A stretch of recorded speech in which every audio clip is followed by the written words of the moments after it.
We're all told to have a plan B, right? A safety net. But what if that safety net is actually a trap? Denzel Washington has this really powerful, kind of counterintuitive philosophy on how to truly live.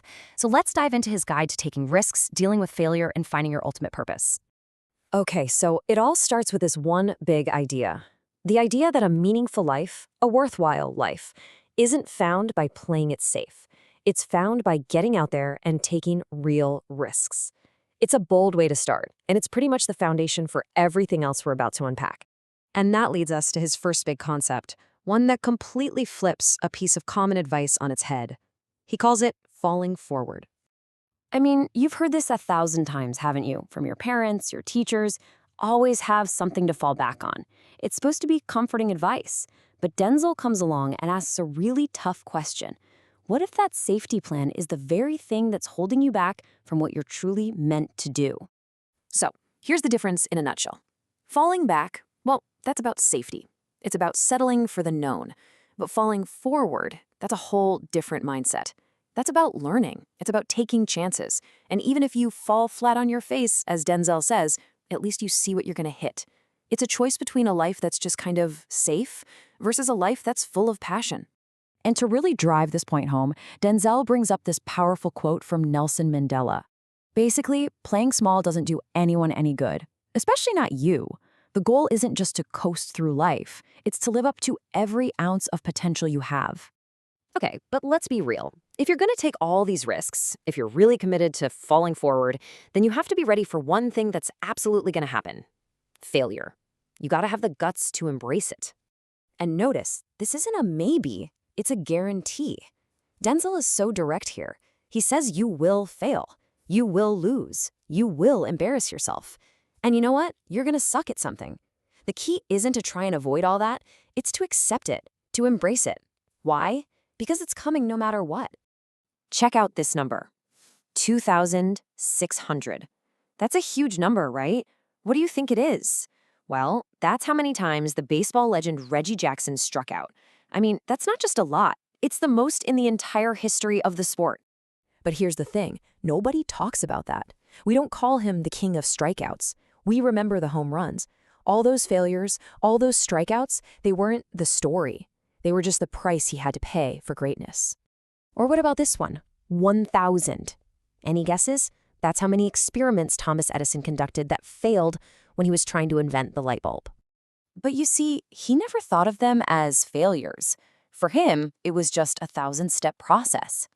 Every failed experiment was just him figuring out one more way that didn't work, which meant he was always one step closer to finding the one that did. So, this totally reframes the whole idea, doesn't it? Not failing doesn't mean you're perfect. It probably just means you're not even trying. It means you're not pushing yourself, not even taking a peek outside your comfort zone. And look, this isn't just some theory for Denzel. He actually lived it. Early on, he bombed an audition for a musical. Why? Because he couldn't sing. But he didn't pack it in. He didn't fall back on something else. He just kept grinding, kept preparing for the next audition and the one after that. Now, fast forward 30 years, he finds himself back at that exact same theater, only this time, he's on stage starring in a smash hit Broadway play. Pretty amazing. So getting over that fear of failure is absolutely crucial, but it's all in service of a much bigger goal, actually fulfilling the unique potential that you were given. So let's go back in time to when Denzel was 20. He was completely lost. He was jumping from pre-med to pre-law to journalism. Nothing was clicking. His GPA tanked to a 1.8, and the university basically said, hey, maybe you should take some time off. By any definition, he had failed. And then, on this very specific day, March 27th, 1975, he's in his mother's beauty shop and a woman there looks at him and gives him this prophecy. She tells this kid, who's basically a college dropout at this point, that he is going to travel the world and speak to millions. It was like a single spark of light in the middle of all that darkness and failure. This experience led Denzel to this really haunting question, and it's one he asks all of us to think about. It's a powerful thought experiment. Just imagine your final moments. You're on your deathbed. Who or what is standing there around you? He says those are the ghosts of your unfulfilled potential. All the ideas you never acted on, the talents you didn't use. And they're angry. They're disappointed. Why? because you and only you had the power to bring them to life. So the real question becomes, how do you live now so that when that day comes, that room is empty? Which brings us to the answer, the final actionable part of his whole message. And this isn't just a suggestion, it's a call to arms. It's a challenge to give every single thing you've got. Because the need is everywhere. This isn't some abstract idea. It's real people in real places who need what you have to offer. And yeah, the scale of the world's problems can feel totally overwhelming, but that's not an excuse to hide. That's the very reason you have to act.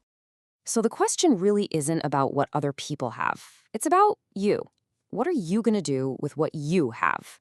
Your patience, your kindness, that skill you've spent years learning, what are you going to do with it? And in the end, it all comes back to this one simple mantra. Because you are going to fall in life. That's a guarantee.